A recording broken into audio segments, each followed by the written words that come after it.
Hello, Las Vegas. This is Kevin Lepine. Thank you so much for welcoming me back into your radio. For all those of you listening on the World Wide Web, thank you for joining us worldwide for Live Unleashed. We had a great week at the show last week with Hypnosis Unleashed. We had a lot of amazing people, a lot of fun times, and actually, my guest tonight works with me in the show. We're going to talk a little bit about more about her in a little while. We're going to have William Arendell joining us at the bottom of the hour as well, where he's going to be talking a little bit about insomnia.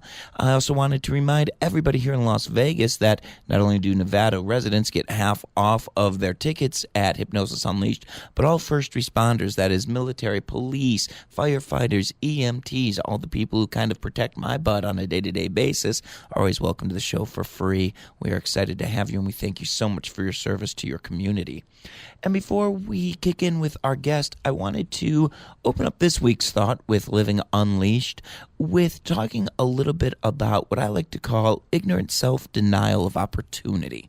And this is something that a lot of people do. This is where you deny yourself opportunities or privileges based on just not knowing that they can be accomplished. A lot of times we all enter into a scenario where there's something that we would like to do, whether it's traveling, whether it's work-wise, whether it is creating a new opportunity just in your personal, spiritual, or social life, or even in your working environment, where we want an opportunity or we would like to do something, but we already believe that we cannot do it. We come up with 100 excuses as to why it can't be done, and these excuses are never based in fact. These are excuses that you just come up with no actual basis. People who say that they cannot travel because they can't afford it. All the while, there are so many hundreds of websites nowadays dedicated to making that kind of travel possible. And people who will explain that I can't move to this other area because it's too expensive without ever looking into the realistic opportunities, without looking into the different neighborhoods.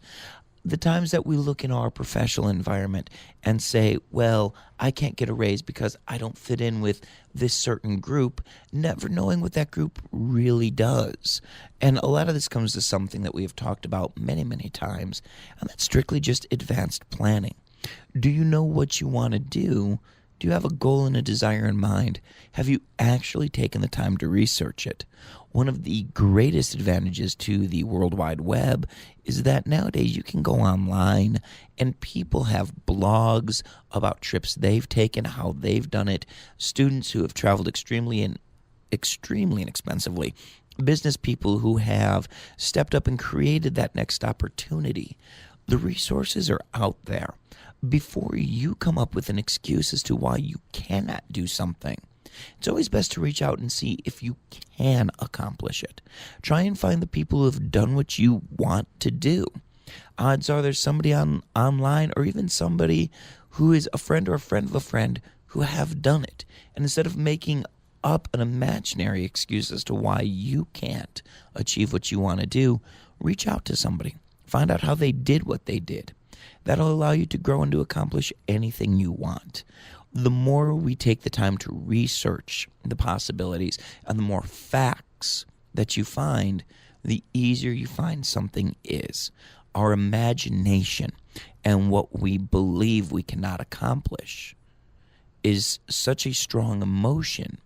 And when you have facts in your favor, when you see what the reality is, it eliminates fear. More times than anything, reality eliminates fear quicker than anything else and allows you to honestly live the way you want to live.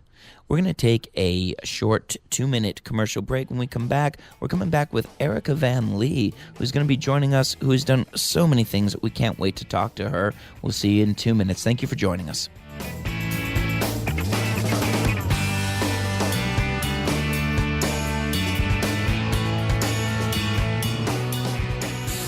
Monday Mayhem is back at Gene Woods Racing Experience Go-Kart Track. The stakes are higher than ever, and the winner takes all if you've got what it takes. The winner will get to race a real Thunder Roadster at the Las Vegas Motor Speedway in an actual race. So be there every Monday. First race starts at 7. Come early to register. We are located at 121 East Sunset Road at the Sports Center, across from McCarran Airport. For more information, call us at 702-270-8100. That's 702-270-8100. You can visit us on Facebook, or you can go to our website at racingexperiencelv.com. Once you race here, you won't go anywhere else. Monday Mayhem is back. Hello, Las Vegas from Hypnosis Unleashed. All Las Vegas locals get half off every night at the show, Tuesday through Sunday, 8 p.m. Come and join us for Las Vegas's wildest hypnosis show. Watch your friends get turned into rock stars, watch them do the craziest things, or come and be hypnotized yourself. This show has won all the awards here in Las Vegas, and we want to show you why. Come join us every Tuesday through Sunday night. VegasHypnosisShow.com for more details. That's VegasHypnosisShow.com.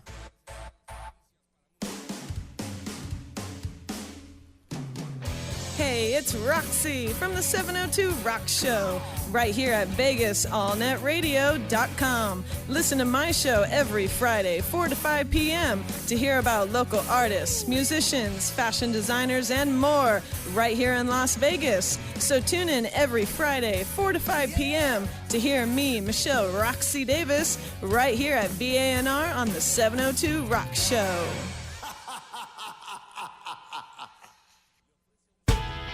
Welcome back to Live Unleashed. I'm your host, Kevin Lepine. Thank you so much for joining us this Tuesday afternoon.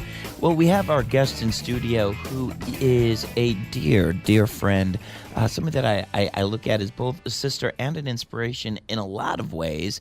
When I first met her, she was actually working with the Amazing Jonathan show. She is an internationally known singer, performer, aerialist, works in many, many shows here in town, including a hypnosis show, which we will probably be talking about as well.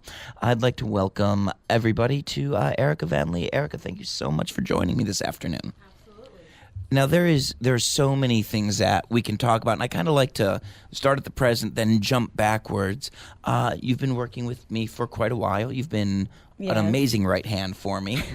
I've often said that she's one of the people who really, really makes the show work. On stage, she appears to be an assistant. She is so much more my head trainer, the person who keeps the show running. She keeps me calm when we have crazy nights. Yes. If you want to call it that. Yeah, I'm not sure if calm's ever exactly the word for me on stage. When I met her, she was working originally with the Amazing Jonathan. I was very, very, very lucky to pick her up. But let's start from the back. I mean, you didn't exactly start off as a Las Vegas performer. Where did you start off?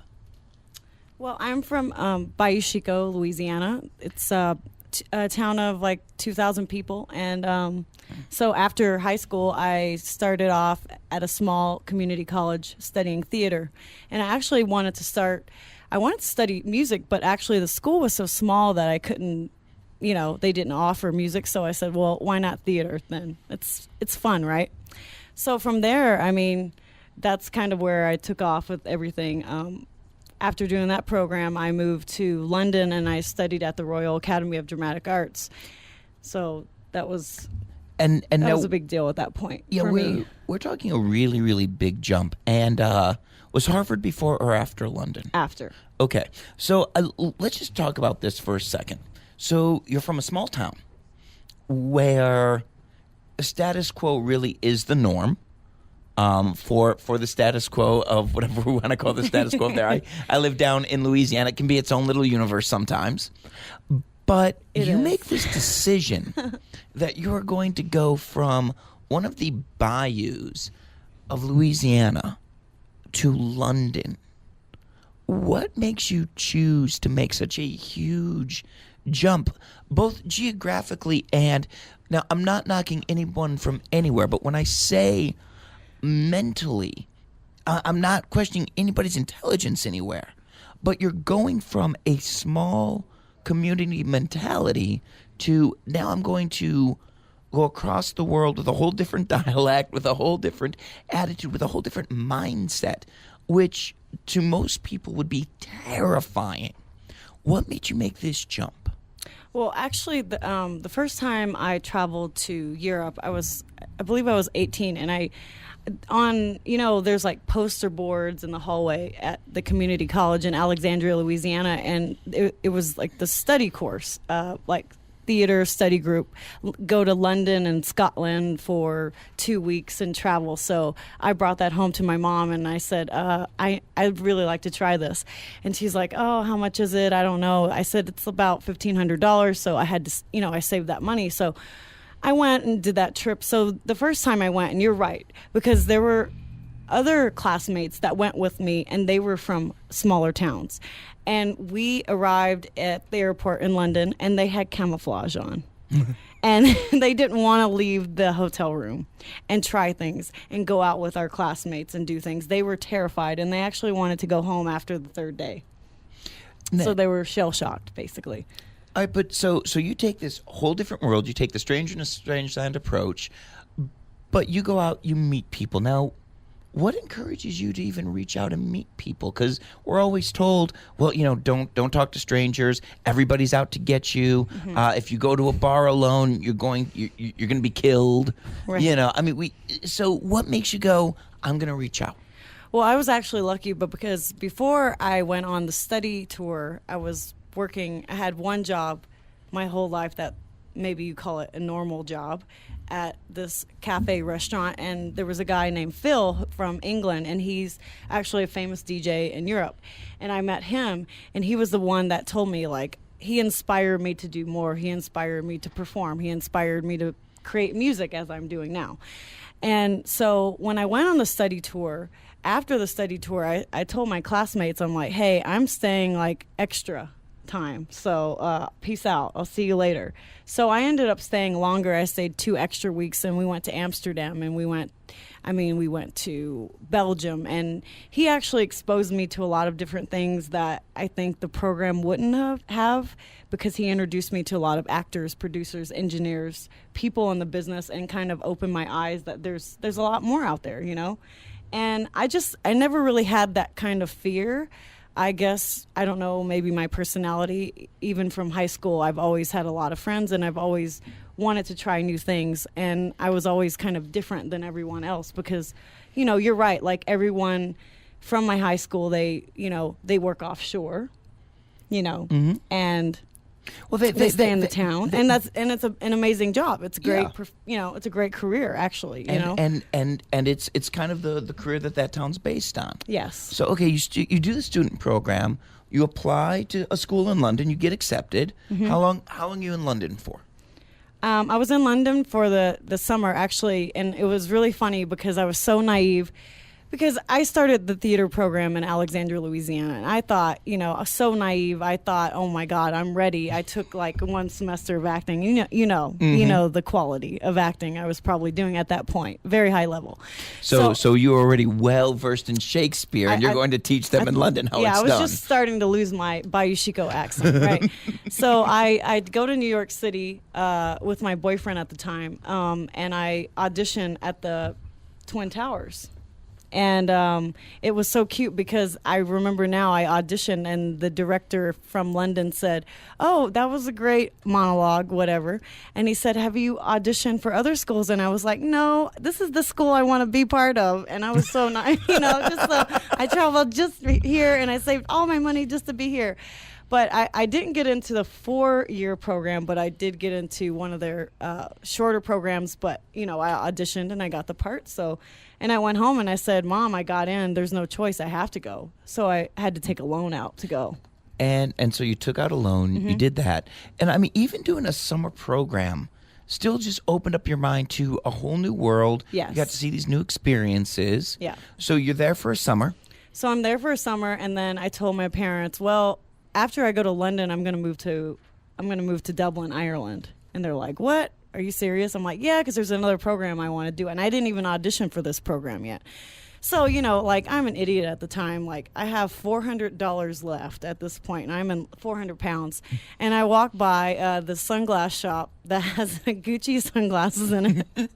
And you know what happened. I bought them because I wanted to look cool. So, yeah, I didn't have any money left, and I was on my way to Ireland. So I took this, actually, I took the ferry, and I already, like, pre-bought this at the beginning of the trip. So I went to Dover, Wales, and I took this ferry over to Dublin, and I arrived at about 6 a.m., and they actually stamped my passport wrong. They stamped my passport as if I was a resident there.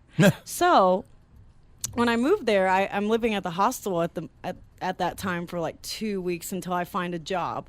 Well, I go and apply for a job. I'm working in a theater. I was in a Jim Sheridan film as well. And I met one of the girls on the set, and she said, like, where are you working? I said, oh, I'm working at the Gaiety Theater. And she's like, how did you do that? I said, I just got the job. I have a PPS number. She said it took her 2 years to get that. So it was an accident. So now I have like a social security card. I can work in Dublin anytime I want now. Like, oops. I didn't know how lucky I was until I talked to her. So then you come back to the States, and this I find fascinating. Harvard. You had a car, and then I sold it. And you sold it for what?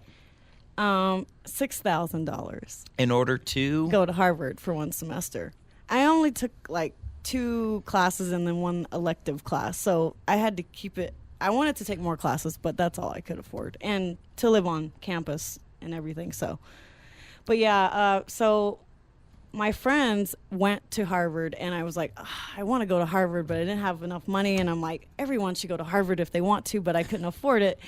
And so I got in because I got a recommendation from the school in London, and then I got in, and I was like, well, I have to go. How am I going to go? I don't have any money. And I walked outside my apartment one day, and I'm like, oh, I guess I can sell my car. Let's go. And so I rode my bike to work every day for like 3 months until I went to Harvard. It was great. So you kept taking these opportunities, and we're going to start talking about, now you break into show business, and we're going to talk about the fact that you're an amazing aerialist, an amazing singer, an amazing performer, the places you've worked. But there is a skill that I've always been in awe of you for, and I want to touch on that because I think it's going to lead into a lot of this next things, and that is that you are very talented. Thanks, Kevin. You are very attractive. Wow, thanks. But, and you always get afraid when the word but comes up. Uh-oh. Your ability to connect with people, all the while setting really good boundaries. I know a lot of females have made this comment over and over that they're afraid to either come off as being too available or coming off as cold. Mm-hmm. You always have this ability to approach people while setting clear boundaries. How did you learn? How did you develop that? Yikes. I don't even, before you asked me that's why the other day when you asked me that, I just wanted to laugh to myself. But honestly, I think it came from my mom. My mother was really good at setting boundaries, and she was really clear at like what she wanted from me without seeming so harsh, and when I was young, she was like, some girls that I hung out with, they were very, uncomfortable, maybe a little bit of jealousy here and there. But I mean, everyone's jealous at some point in their life. But she taught me to not seem that way. Even if you're having a bad day, like, just try to handle it on the inside. Don't let it out on other people, basically.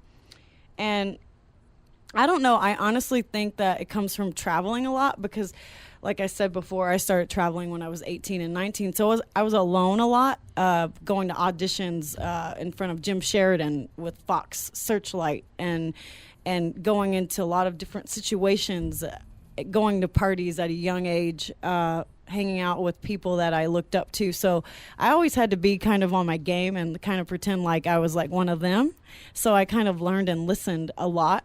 And a lot of people say like, oh, well, Erica's very shy and quiet. And I'm like, Maybe you think I am, but maybe, it's interesting. I would say Erica is much more of an observer for a while. Exactly. And you have toured and traveled a lot. The Amazing Jonathan, 7 years? 8 years. 8 years. And that took you all over the world, quite literally. Yes. You've been picked up for other Illusion shows. Yes. Including Jason. Yeah, Jason Andrews. Yep, Jason Andrews has taken you all over. You've been in high demand with many shows because you do know how to travel and work well with people. And how much would you say that is a part of it, just being able to incorporate yourself in something as well as the talents you have as well? I think it's important. I think it's 50-50. I think, like, I was just on this tour, Masters of Illusions show, and it's exactly that. I mean, I feel like you have to be really good at what you do, but you also have to be able to work well with others, be calm, do your job, be on point. There's your schedule is so busy all day, and you can't really be a diva. You just, I mean, I guess you can if you want to, but I don't think it's a good idea with the schedule we were handling at the time. Because it's every day, different theater, different hotel, different city, every single day. And you're not your own boss when you're out there. You're working for, not only are you working for somebody, but you're working with an entire crew. And that diva attitude doesn't work. They'll just pull that thorn out and find a rose. Mm-hmm. So you've done all different stage performing, aerialist work all over the place, Living Vine stuff. Currently also a dancer in Raiding the Rockfall. Yes, I just started. Yeah. I'm filling in for 2 of the lead actresses in the show, so that's been really fun. And it's a bit, there's more acting than dancing, but it's both, a bit of both. Yeah, I would say, yeah. And now, when you approached me to join my show, I'm just going to really quickly go through Erica's audition process with me. And now, I had known Erica because she worked, of course, for the Amazing Jonathan show. And we were, at the time, performing in a different showroom from you guys, but in the same theater building. And you had left Jonathan's show. And I was auditioning for a new assistant, and I get a text asking me if I'm still looking for an assistant, and I didn't have the name with the number, so I said, "Who is this?" And you just responded back with Erica, and I said, "Erica who?" You responded with Van Lee, and I said, "What days do you want?" and I mean, you got the job with me that quickly, strictly based on the professionalism that you displayed while you were working with Jonathan, who is still a good friend of yours. Yes. And it's not. And when you left that position, you didn't leave it on some temper tantrum. You didn't storm off the stage. How did you exit a show and still maintain the friendships there? Well, I feel for me, I was there for 8 years, and it was a great run. Lots of laughs. Like, his assistant psychic Tanya is one of my best friends. They're like family to me. Like you said, I traveled the world with them, but I feel like 8 years is a good term as far as shows. I feel like there's a lot of other things that I wanted to do, and Jonathan was awesome. Like, he would let me take off a month at a time, and I would go tour and perform my music or go do my act in Europe, and he was really great about doing all that. But I feel like 8 years is a good term, especially if it's not your own show, and I definitely learned a lot with Jonathan and Penny and all of our crazy adventures.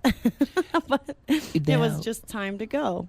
And there isn't many things you haven't done in the performing world, from variety arts to assisting to singing to dancing, public speaking. You've always learned. How did you find teachers for these different things? I would say, when I was working with the Amazing Jonathan, I remember, I finished my theater degree at UNLV, and that's why I came to Las Vegas. So before I started working with Jonathan, I went to the V show that used to be at the Venetian. and I noticed 2 aerialists, and I was like, oh my God, I'm in theater, and I'm not a trained dancer. I've taken dance classes here and there, through my career. But I thought it was the most fascinating art form. So from there, I found it took me like a year and a half to find a trainer. It was really hard at that time. There's a lot of studios in town now where you can take aerial classes, where it wasn't like that before. You really had to seek and find it. So it took me like a year and a half, and when I finally did, I stuck with it because it was really hard to find the person that I found. Now, without trying to insult anybody, oh, I love that look of terror because she's afraid of where I'm putting her on the carpet. Without attempting to insult anybody, and nobody will be insulted by this. What is your favorite thing to do? I mean, is it when you get to tour doing your music? Is it when you're doing some of the different aerialist stuff? Now, I'm not saying that you don't love everything you do, but what is your biggest driving passion? There's a right answer, and it's Hypnosis Unleashed over at the Hooters Casino Hotel. But since we know that's going to be the answer, you can answer with anything else besides that one, and I'll let it slide. Oh, really? Yeah, it's okay. That's so nice of you. That's a hard question to answer for me. It depends on where I'm at. In right now, I really enjoy going through the process of writing music, going into the studio, working with engineers, working with different musicians, and then if we decide to create music videos, I'm really good at creating and directing videos, so I like my vision to come alive. So, I mean, I like the music part of it. It's great to see, your art come alive in video and in, on record as well. So, and I love performing too. Last time I performed was in Europe, and it was great. I was well received there, and it felt like I was doing the right thing. But it's very hard because I don't feel like I do a lot of things, but I love all the things that I do, for sure. And we just before we go to commercial break, we're actually going to, in just a minute, we're going to play one of your tracks. Then we're going to go to commercial, and then we'll be back on with William Arendell. But before we play the track, where can people go to purchase the music and learn more about you? You can go to iTunes. And if you have iHeartRadio, I think it's iHeartRadio app, there's like an Erica Van Lee channel. And it's VANLEE. Mm-hmm. And then just iTunes. And I'm on, Facebook. I have a website, everything. So you can find me. And what's the best website? EricaVanLee.com. Perfect. Erica, you're going to stick around with us for a little while. We're going to play, which track is this? It's called Sunset Street, and I finished this song a couple years ago, and I wrote it when I was in Istanbul, Turkey. So not Constantinople. No. Okay. We're going to play this track. You can search iTunes, or you can go to ericavanlee.com for more information. Enjoy. This is Sunset Street.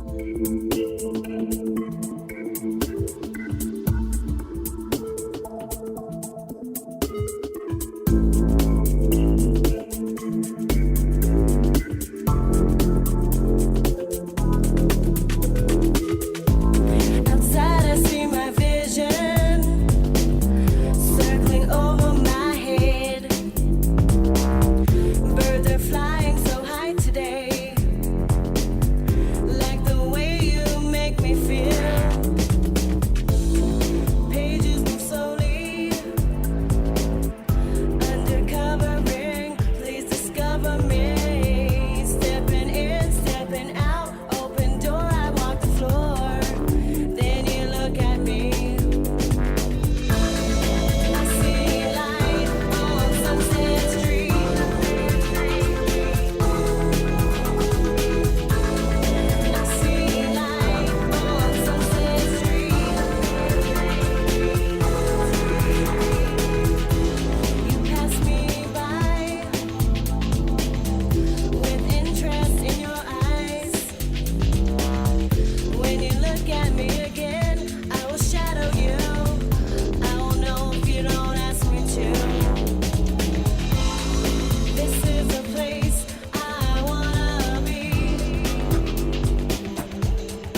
turning to your light, to your light, to your light, to your light.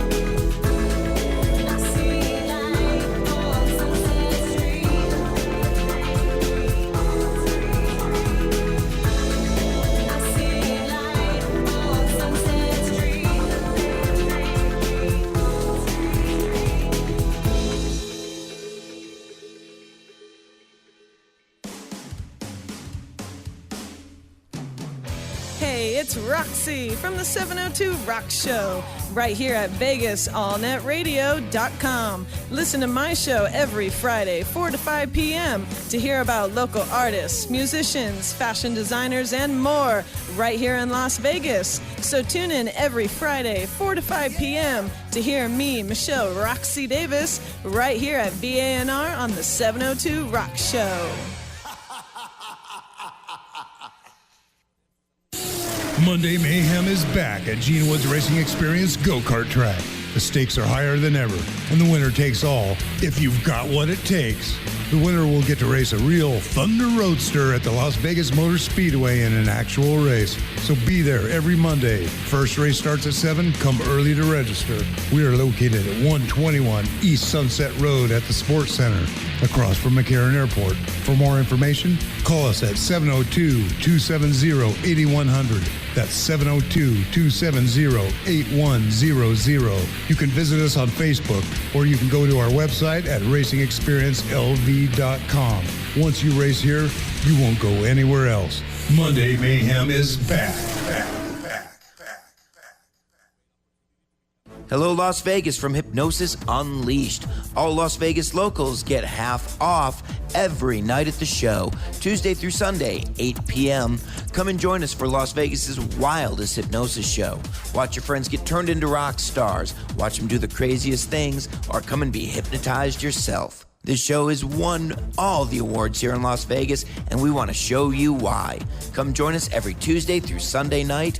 VegasHypnosisShow.com for more details. That's VegasHypnosisShow.com.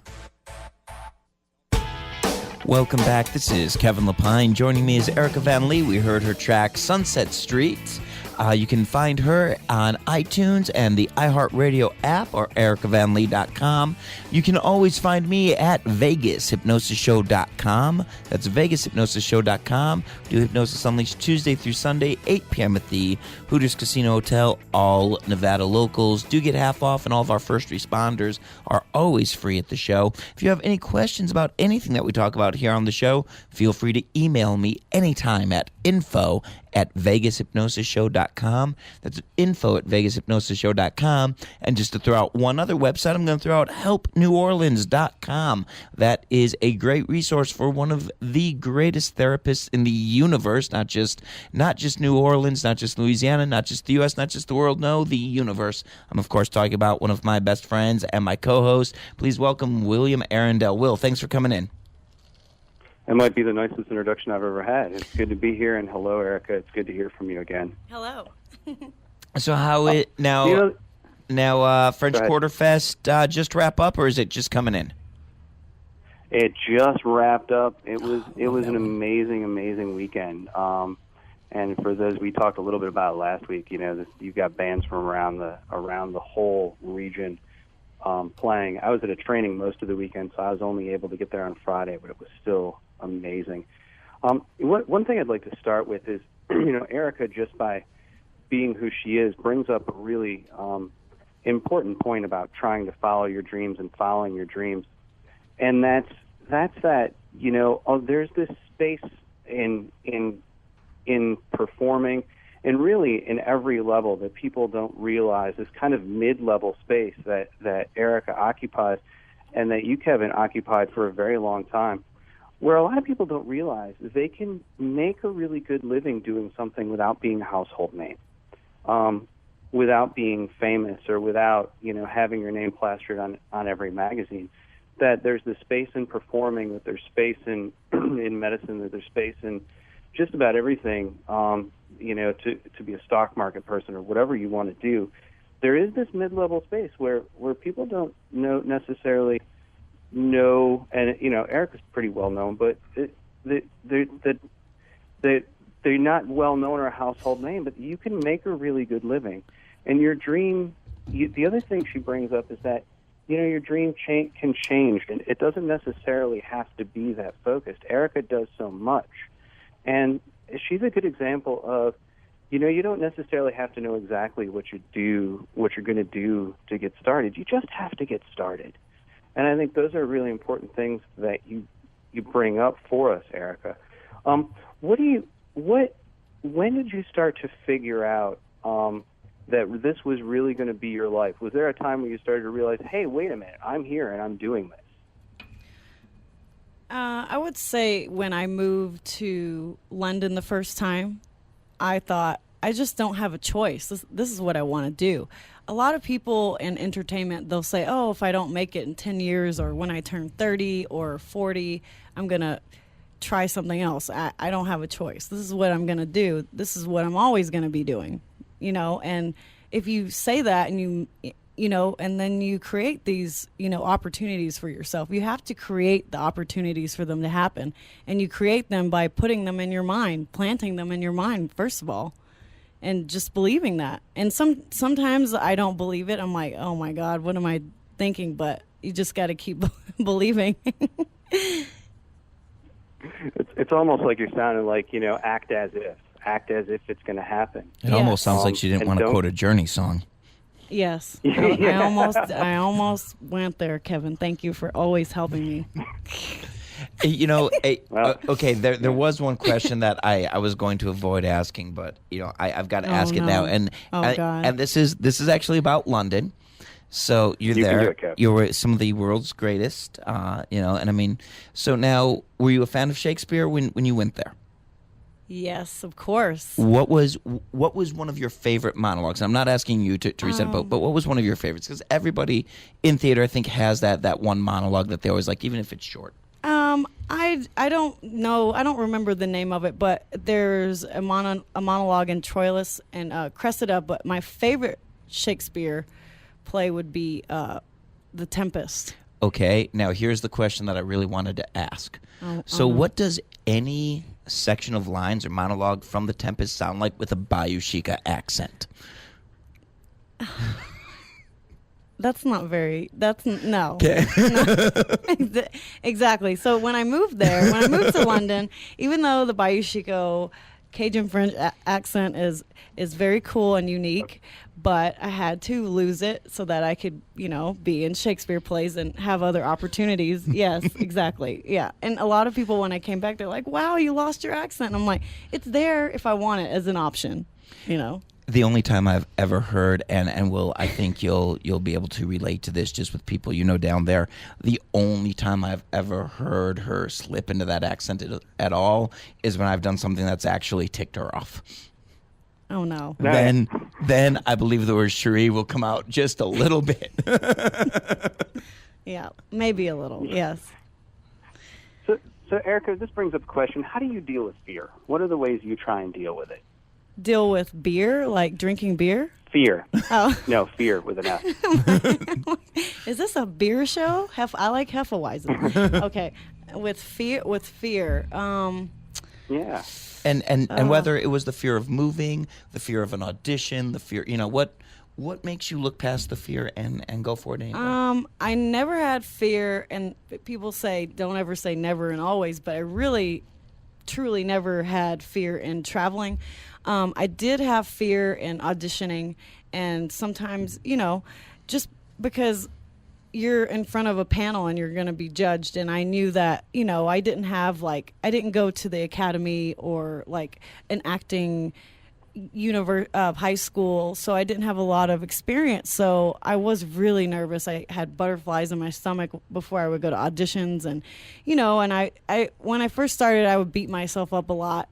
If I would miss a line, I would, I thought about it right away, and I thought, oh God, it's not good enough. But you just have to keep doing it. You know, you just can't stop, and you can't stop even if someone says you're not good. And even if you do a show and you do a fantastic, huge performance, and then someone walks up to you afterwards and they say they like your shoes, and they don't talk about your performance, you know, that's gonna happen, you know.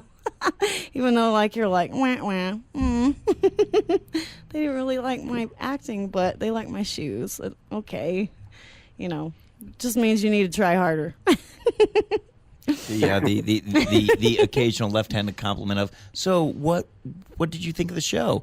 Well, I've never seen anybody quite do anything like that before. Exactly. Yeah, and you know what it is with fear? I think, I mean, the older we get, we have more fears because, you know, just through learning and living and going through things in our life. But I feel like I still do it to this day, and I didn't say this to Kevin, but every year I write down, or every 6 months I write down all the things I want to achieve. And I email myself every day. And it was so weird because this past year I didn't look at my email, and I just looked at it and I emailed it to myself every day. And I just, you know, I didn't even open it. And I just opened it, and everything I wanted happened. I was like, that's pretty incredible, because every time I saw that email, even though I wasn't reading it, I was still kind of programming my brain to, you know, to work on it. And some of those things I did have fear in. I did have fear, like, I don't know if this is going to happen, but it did. It happened. And that's pretty incredible, I think. It is really incredible, and there's a lot to be said for letting your subconscious know on a daily basis what it is that you want, so that it's working for you and not against you. And also, as you said, filtering out some of the comments. Just saying, you know, yeah, they had something negative to say, but you know what, I'm going to go out and I'm going to try harder tomorrow, and there are certain things you just can't listen to. But constantly programming yourself with the positive and constantly programming yourself with your goals is a great way to keep yourself on track. And I really love that idea of emailing yourself every day. It's a really good idea. And what I like about that is it's almost better than posting it on your wall, because you're going to read all your emails. And if you just post it on the wall, it does work a little bit, but after a while it's like a picture that you don't see anymore.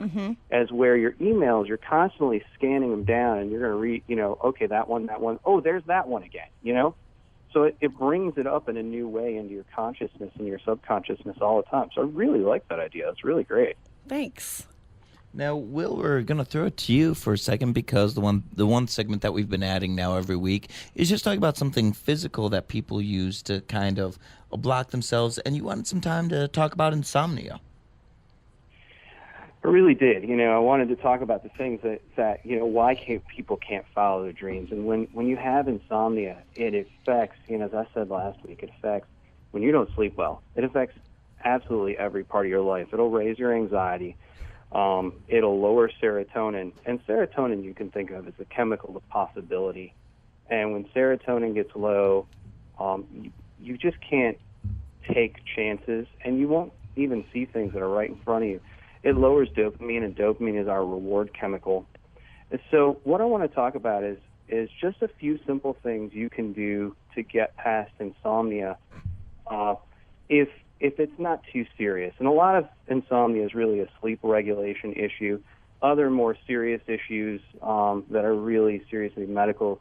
And if you have insomnia, it's a really good idea to talk to your doctor about it to see what it is that you can do. But there's a lot of ways of dealing with insomnia without medication, but sometimes medication is necessary. The first thing I think that's really important is to train your body to sleep, and train it when to sleep. And what I mean by that is if you're having trouble with insomnia, go to bed at the same time every night and wake up at the same time every night. What I find with a lot of patients that I deal with is that they'll spend a night not sleeping, and then the next night they'll sleep 12 hours. And there is actually such a thing as sleeping too much. And when you sleep too much one night, you're going to have a tendency to sleep less the next night. But also, just because you can sleep 8 hours doesn't mean you should, or 9. Doesn't mean you should, and it doesn't mean that's what your body needs. You, as an individual, might only need 7.5, or you might need 8.5, depending on how old you are and what condition you're in, all of that. And your body might sleep 8 hours every night, but you only need 7.5. And if you sleep 8 every night, you're going to sleep 8 for 3 nights in a row, and then you're going to have a sleepless night, and your rhythms are going to get off. So the first thing you need to do is just get a regular pattern, and that pattern needs to be the same every night for at least 3 weeks before you start to know whether something else is going on. The other thing is sleep when you're sleepy. Don't try and get in bed when you're all revved up. If you've tried to sleep for 20 minutes and you can't, what you need to do is then get up, go read, do something. I really advise against watching TV. Also, if you read in as low a light as you can. Some people need more light than others. Because what happens is that the circadian rhythm, which is that sleep rhythm that we have, it's regulated by light through the optic nerve going to the hypothalamus. And it's part of the hypothalamus that regulates its circadian rhythm. And so a lot of light will be a problem. I kid you not, I get 1 or 2 people in my practice a year who come in and say, I'm really having trouble with insomnia. And I say, okay, how many cups of coffee do you have a day? Oh, none. Okay, how many soft drinks? Well, I have around 10 or 12 Pepsis. Or they will say I have 8 or 9 cups of coffee. Sometimes that alone, we have to detox them from the coffee, and that alone is enough to get them to sleep. You need to avoid caffeine, depending on whether you're a slow or fast metabolizer of caffeine, anywhere from 4 to 8 hours before you go to sleep. A lot of people like to use alcohol to sleep, and then what the problem is that it might help you get to sleep, but most people don't sleep as well when they've had a drink, and that'll cause their sleep to be off. It'll cause them to nap the next day. Then they'll try and go to sleep the next night, which causes the sleep disturbance. And if you do this enough, you'll start to dysregulate, and over time, you'll have problems. The other thing is, with your bed and your bedroom, only sleep there. And now, with your wife, so on, girlfriend, boyfriend, sexual relations is fine, but watching TV in bed, laptops, eating in bed, reading in bed, all of those can cause issues. Yeah, I think I actually had to ban my laptop from my bedroom. Mm-hmm. Mm-hmm. And we now know that screens have neurological effects on the brain, and they keep us out of that delta rhythm, which is a brain wave that we need for sleep. So yeah, the laptop is a big one. The other thing is pets are another big one. A lot of people have issues where their pets are coming in and waking them up. And what happens is the pet comes in, wakes them up, and leaves. And by the time you're actually fully awake, you don't know that it was the pet that did it. Avoid naps during the day. This is also another one. If you do have to nap, don't make it a regular occurrence, or else it'll start to become a problem. If you nap, make it before 3 p.m. We do have a natural lull in our sleep rhythm that comes, or our circadian rhythms that comes between 1:30 and 3 o'clock. And that's why if you ever watch a coffee shop, right around 1:30, man, they just start to get full. And by 4, they're pretty much emptied out. And that's because that lull in that rhythm. What I suggest is you're having problems with that lull, but you're trying to stay away from caffeine. Get up, walk around. Also organize your day a little bit so that isn't the time that you're doing some of the really important work that you need to do. The other thing is develop sleep rituals every night. It's important to get your body ready to go to sleep. And so if you kind of I read, then I do this, then I do this, then I go to sleep, maybe stretching, maybe I highly recommend meditation before bed, and especially when waking up. Your body gets used to that rhythm, and then you can move into sleep more easily. Again, that's something that can take 3 weeks or a month to take effect, but it really can have an effect. Another one is because when that circadian rhythm that controls our wake-sleep rhythms starts to dive down, our body temperature lowers. And if you're having trouble sleeping, you can mimic this by taking a really hot bath or shower. And when you get out, that'll cause that temperature to start to drop. And sometimes the rest of your body will go with it. The other thing is take the clock, turn it around in the bedroom. Don't have the clock in the bedroom. Don't stare at the clock in the bedroom. Don't time, unless you're making a sleep journal where you're tracking this stuff for your doctor or just for you to know to see if you have a problem. Turn it around. Don't look at it. Just go to bed. If you wake up in the middle of the night, that 20-minute thing that I talked about before, you want to just guess on that. You don't want to be staring at the clock. It'll definitely keep you awake. Eat right. A lot of people eat sugars or high carbs before they go to bed. That's fairly likely to keep you up. The right space for sleep. It's very important that you're in a bedroom that's quiet and comfortable. Cooler rooms are better. You want to stay warm with some blankets, but cooler rooms are generally better for people because, like I said, that body temperature drops. And, as much as you can, keep your daytime routine relatively the same and consistent.